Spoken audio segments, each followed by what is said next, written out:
কি আশ্চর্য, কখনোই তুমি তো কাঁদো না।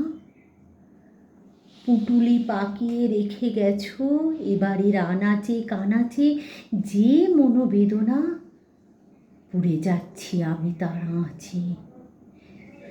একরকম ভালো, শুনতে পাই না কানে, কে কি বলল, কে কেন চাইছে বেশি আরও, থাকতে হয় না সাথে পাঁচে কারো।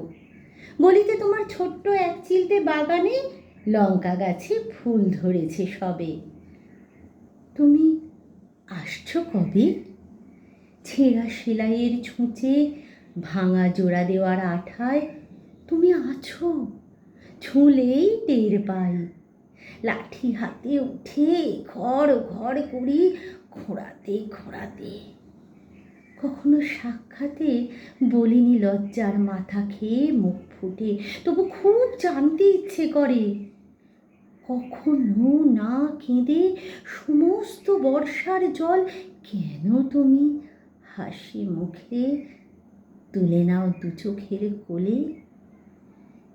একদিন বাঁধ ভেঙে দিয়ে আমাকে ভাসিয়ে দেবে বলে। গতকাল 12ই ফেব্রুয়ারি ছিল কবি সুভাষ মুখোপাধ্যায়ের জন্মদিন। তাঁরই কবিতা তুমি তো কাঁদো না।